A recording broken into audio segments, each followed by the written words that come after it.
Good morning class. I am Shatuja Jadia and today I will be taking a new topic from your science textbook, chapter 1, matter in our surrounding. Okay, when we start this chapter, the first thing that I want you to understand is what is matter.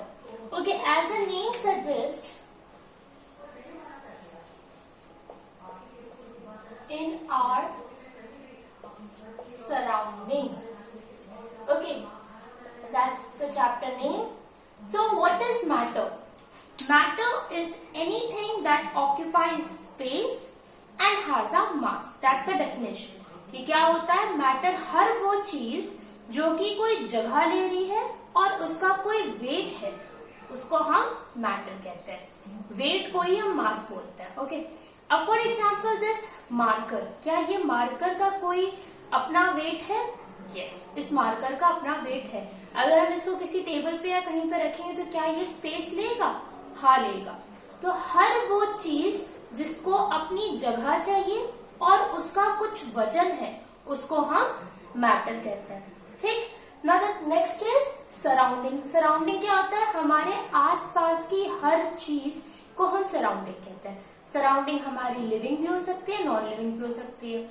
जैसे कि अगर आप अभी बाहर जाते हो garden में तो व्हाट यू सी, आप देखते हो, आप बिल्डिंग देखोगे, ग्रास देखोगे, डॉग, झूले, स्काई, अर्थ, आप ये सब देखोगे. और ये सब चीजें क्या है? आपकी सराउंडिंग. हमारे आसपास की हर चीज क्या है? सराउंडिंग है, चाहे वो लिविंग हो या वो नॉन लिविंग हो. तो matter in our surrounding chapter में हमें क्या पढ़ना है कि ऐसी चीज जो कि अपनी जगह ले रही है और उसका वजन है और वो हमारे आसपास है, तो हमें उसके बारे में पढ़ना है. ठीक.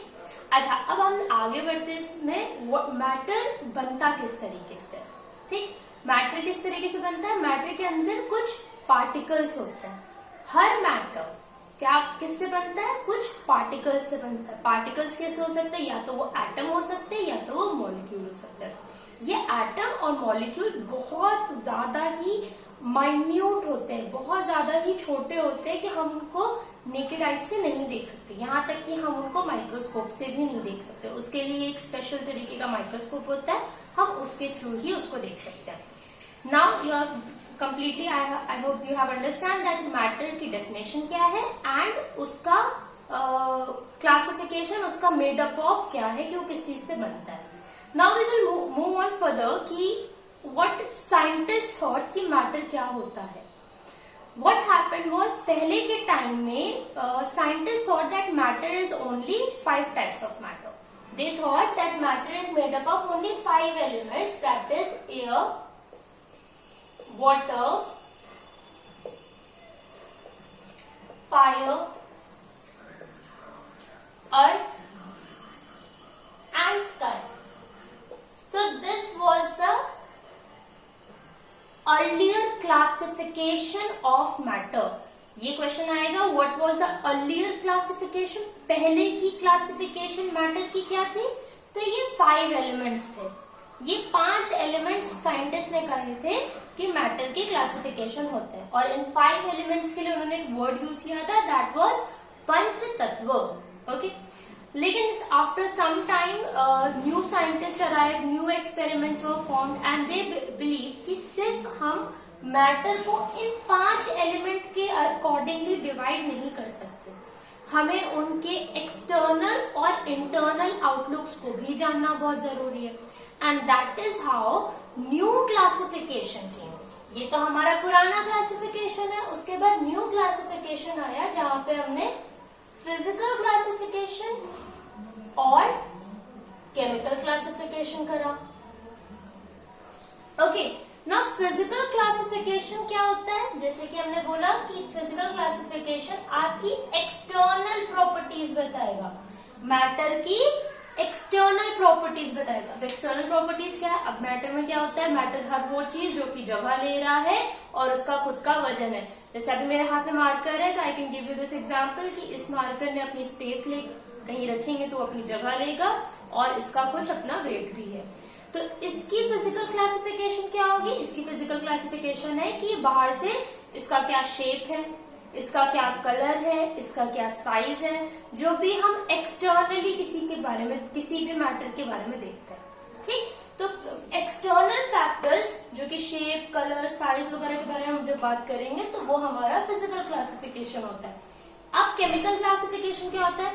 अगर इसी मार्कर का हम तुमसे पूछे कि इसको अगर हमने अमोनियम एसिड में डिप करेंगे या हम इसको इथेनाइल में अगर इसको हम डिप करते हैं तो इसका क्या रिएक्शन होगा, तो that would be something that you won't understand until you actually perform it. So किसी भी मैटर की इंटरनल प्रॉपर्टीज, अगर हम बोले कि इस मार्कर के अंदर के पार्टिकल्स जो हैं वो किस तरीके से मूव कर रहे हैं या वो किस तरीके से एक दूसरे से जुड़े हुए हैं, that is internal properties. Internal properties क्या होती है? जो कि उसके अंदर के रिएक्शंस बताएंगे कि अगर इसको हम किसी और के साथ रिएक्ट करेंगे तो क्या होगा, इसके अंदर के पार्टिकल्स किस तरीके से हैं, इसका टेम्परेचर कैसे चेंज हो सकता है या इसका ऑलरेडी टेम्परेचर क्या है। तो केमिकल क्या क्लासिफिकेशन में क्या था? इंटरनल प्रॉपर्टीज, जहां पे हम क्या क्या पढ़ते हैं, उसके रिएक्शन, उसके temperature etcetera.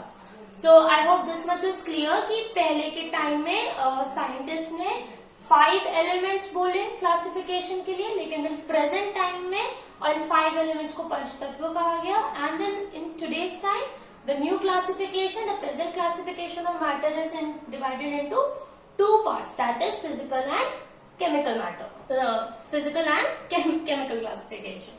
Okay, now we will move on to further portion of matter.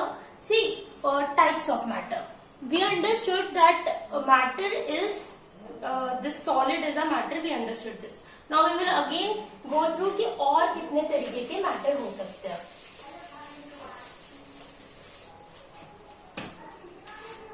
So there are total 5 types of matter. Now you understood कि हर solid चीज एक matter है, क्योंकि हर solid चीज को अपनी जगह चाहिए और उसका कोई weight होता है, चाहे वो marker हो, चाहे वो book हो, चाहे वो table हो, chair हो, हर solid चीज का एक वजन है और उसको अपनी जगह चाहिए। ठीक, Now I tell you that second classification is liquid.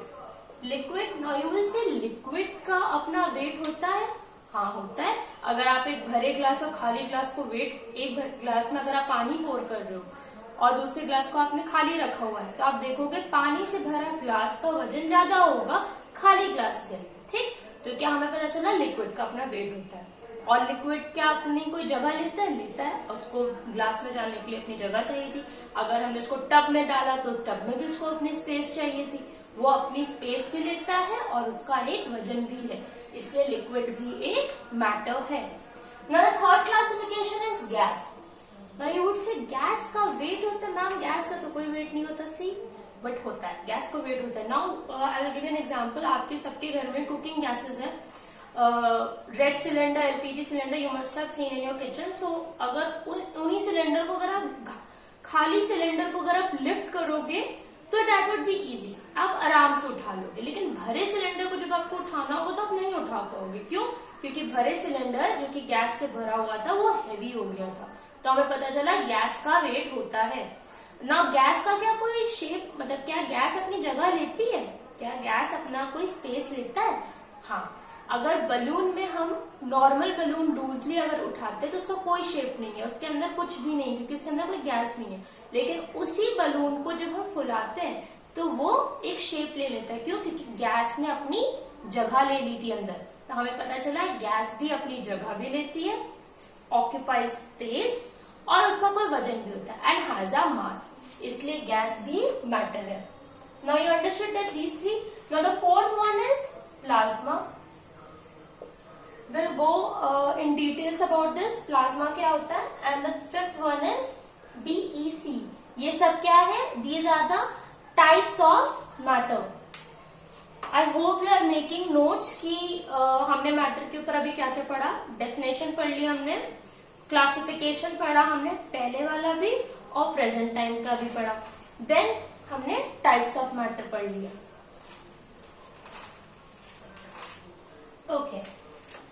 Now we will move on further on the characteristics of matter.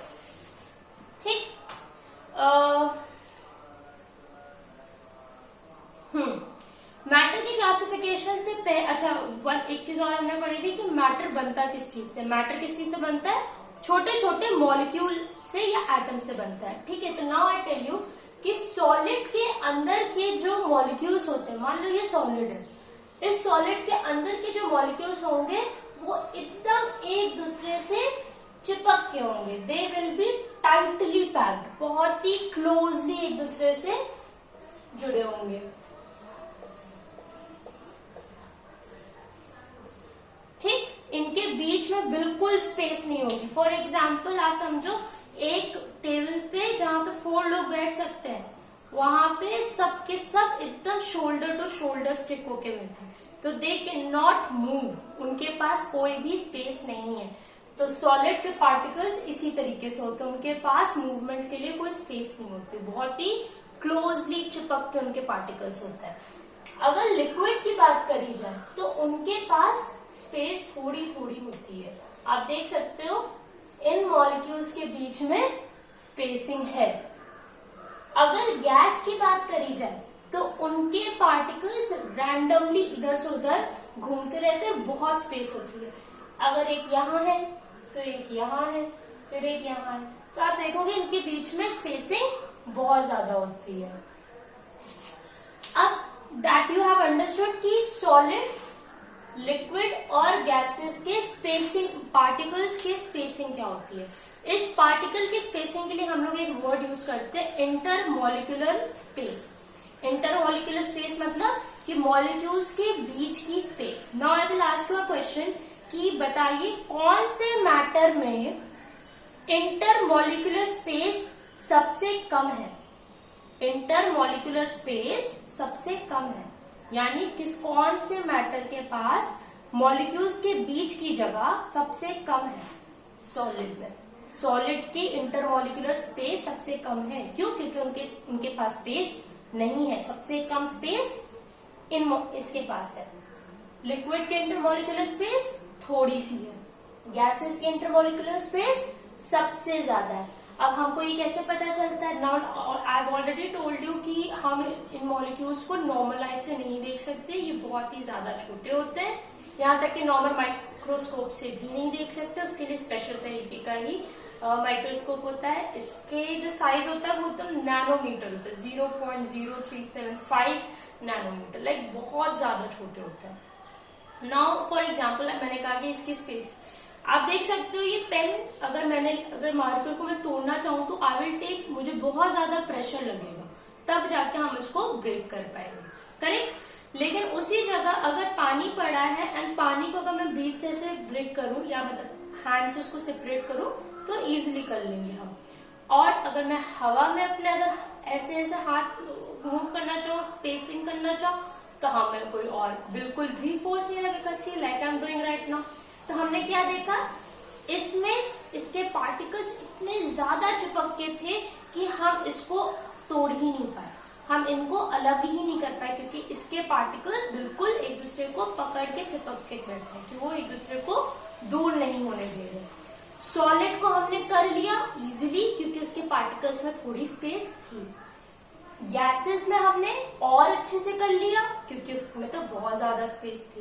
ठीक, that is a one example. Now the second example I will give you is about diffusion. Now this keyword is very important in your chapter कि diffusion होता क्या है। तो before we start, diffusion का मतलब पहले समझते हैं। diffusion का मतलब होता है interchangeable movements, ठीक है, that happens of its own, intermixing of particles that happen of its own। अगर फॉर एग्जाम्पल आपने ग्लास में इंक ड्रॉप कर दी और आपने बिना स्टर करे बस उसे रख दिया, तो आपने क्या देखा, वो पानी में इंक अपने आप घुल जाएगी और कुछ मिनट बाद वो पानी जो व्हाइट था मतलब कलरलेस था अब वो ब्लू कलर का हो गया। क्यों हो गया? क्योंकि कलर पानी में अपने आप मिक्स हो गया, इंटरमिक्सिंग हो गई पार्टिकल्स की अपने आप, intermixing of particles of its own. इसको क्या कहते हैं? डिफ्यूजन कहते हैं। तो वो जो मिक्स हो गया उसको हमने क्या कहा? डिफ्यूजन। उसी तरीके से अगर हम यहाँ पे एक परफ्यूम स्प्रे करते हैं, आप बहुत दूर कहीं पे हो, उसके बाद भी आप उसको इजीली ही स्मेल कर लेते हो। क्यों? क्योंकि वो परफ्यूम पार्टिकल्स में बहुत इजीली घुल गया और आपने उसको स्मेल कर लिया। तो ये क्या हो गया? इंटरमिक्सिंग ऑफ पार्टिकल्स हुआ, ऑफ इट्स ओन अपने आप हो गया। ओके, तो अब हम देखते हैं कि इंटरमिक्सिंग ऑफ पार्टिकल्स कैसे हो सकता है। अच्छा, मुझे बताओ, सॉलिड के पास तो स्पेस है ही नहीं, सॉलिड के पार्टिकल्स तो बिल्कुल चिपक के, उनके बीच में तो कोई स्पेस ही नहीं है, तो हम सॉलिड के अंदर कुछ मिक्स नहीं कर पाएंगे, कोई दूसरे पार्टिकल्स को मिक्स नहीं कर सकते क्योंकि इसके पास जगह ही नहीं है। अगर हम इसमें इंक के पार्टिकल्स डालेंगे तो इंक के पार्टिकल्स कहीं आ ही नहीं पाएंगे क्योंकि इसके पास स्पेस नहीं है। परफ्यूम स्प्रे करेंगे तो इसमें कोई ज्यादा देर तक स्मेल नहीं रुक पाएगी। क्यों? क्योंकि इसमें स्पेसिंग नहीं है। उसी तरीके से लिक्विड में इंक बहुत इजीली डिसॉल्व होगी। क्यों? क्योंकि इसके बीच में जगह थी, तो दूसरे पार्टिकल्स ने इसमें आराम से जगह ले ली। या हमने जब शुगर डाली तो शुगर बहुत इजीली ही पानी में, लिक्विड में मिल जाती है क्योंकि लिक्विड के मॉलिक्यूल्स के पास स्पेस होती है। उसी तरीके से गैस में तो बहुत ज्यादा स्पेस होती है, इसलिए हल्के से में भी पूरे आराम से पूरी स्पेसिंग में वो मिक्स हो जाता है। तो हमने देखा डिफ्यूजन यानी mixing of other particle, intermixing of particle of its own, दूसरे पार्टिकल्स की मिक्सिंग यानी डिफ्यूजन सॉलिड में नहीं हो पाया क्योंकि जगह नहीं थी, स्पेसिंग थी ही नहीं। इंटरमिक्सिंग ऑफ पार्टिकल्स लिक्विड में हो पाता है क्योंकि इंटरमोलिकुलर स्पेस, ये वर्ड्स को थोड़ा समझो और इनको यूज करो, ठीक है। डिफ्यूजन लिक्विड में हो पाता है क्योंकि इनके मॉलिक्यूल्स के बीच में स्पेस थी, इंटरमोलिकुलर स्पेस थी। और गैसेस में बहुत ही इजीली हो जाता है क्योंकि इनके पास इंटरमोलिकुलर स्पेस सबसे ज्यादा थी। So that we are done कि डिफ्यूजन कैसे होता है। अच्छा, before I run on this I want to tell कि डिफ्यूजन टेम्परेचर के साथ बहुत ही ज्यादा जल्दी होता है।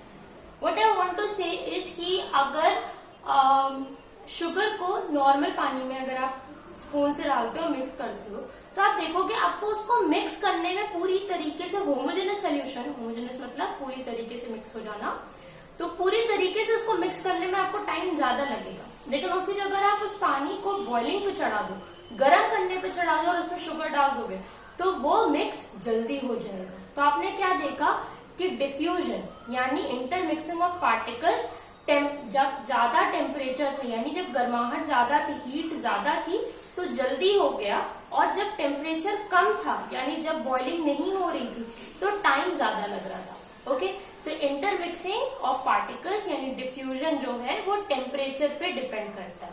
It is directly proportional to temperature. That means जितना ज्यादा टेम्परेचर होगा उतनी ज्यादा जल्दी डिफ्यूजन होगा, उतनी ज्यादा जल्दी मिक्सिंग हो जाएगी।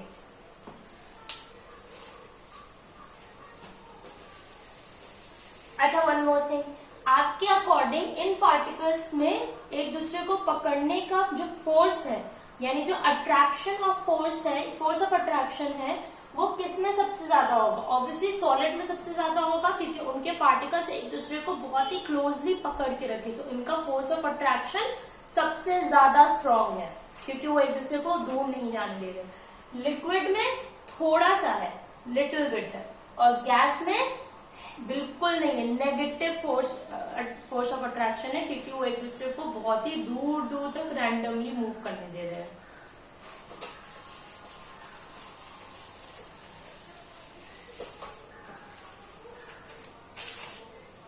Now do this, write down in your copy the difference between solid, liquid, gas. Okay, solid, liquid, gas. First point is कि इंटरमोलिकुलर स्पेस सॉलिड में सबसे लीस्ट होता है, सबसे लीस्ट होता है, तो हम इसको शॉर्ट फॉर्म में लिख रहे हैं, इंटरमोलिकुलर स्पेस सबसे लीस्ट होता है। यहाँ पे इंटरमोलिकुलर स्पेस की स्पेलिंग INTERMOLECULAR SPACE। ओके, अलग अलग वर्ड्स है। इंटरमोलिकुलर स्पेस सबसे लीस्ट है सॉलिड में, यहां पे लेस है और यहां पे नेगेटिव है।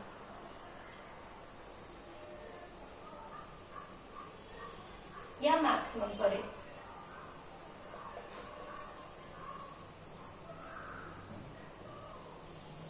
Okay. Intermolecular force of attraction, force of attraction यानी पकड़ने के जो फोर्स लग रहा है, तो सॉलिड में सबसे ज्यादा पकड़ के उन्होंने रखा हुआ है, तो intermolecular force of attraction maximum है सॉलिड में, intermolecular force of attraction less है लिक्विड में, और intermolecular force of attraction least है या मिनिमम है गैसेस में। ओके, नेक्स्ट पॉइंट इज कि अच्छा, मुझे आप बता सकते, मैंने आपको कहा था कि सॉलिड को तोड़ने में टाइम ज्यादा लगेगा या मेहनत ज्यादा लगेगी, बहुत हार्ड होगा मेरे लिए इसको तोड़ना, ब्रेक करना या इसको कंप्रेस करना। कंप्रेस करना यानी किसी चीज को दबाना, ठीक है। तो solid are hard to compress,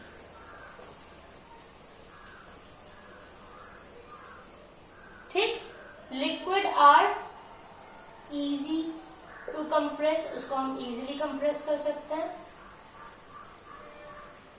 और गैसेस में वेरी इजी टू कंप्रेस, ठीक है। या फिर इसको आप ये कर सकते हो लेस कंप्रेस, लेस कंप्रेसिबल।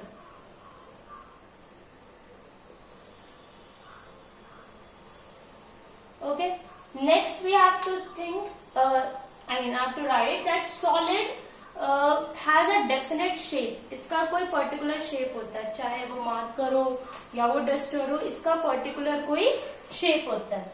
लेकिन लिक्विड का क्या कोई पर्टिकुलर शेप होता है? नो। क्यों नहीं होता? क्योंकि लिक्विड जिस कंटेनर में जाता है वो उसका शेप ले लेता है। अगर हम उसको ट्रायंगुलर कंटेनर में रखेंगे तो ट्रायंगल का शेप ले लेगा, अगर हम उसको सर्कल के कोई कंटेनर में डाल देंगे तो सर्कल का शेप ले लेगा, अगर हम उसको रेक्टेंगल या स्क्वायर के कंटेनर में करेंगे तो रेक्टेंगल या स्क्वायर का शेप ले लेगा। उसको जिस भी बॉक्स में या कंटेनर में आप डालोगे तो पानी उसका ही शेप ले लेता है। तो सॉलिड का क्या है? डेफिनेट शेप, और लिक्विड का नो डेफिनेट शेप। और क्या गैसेस का कोई शेप होता है? नो। तो इसका भी क्या है? No definite shape.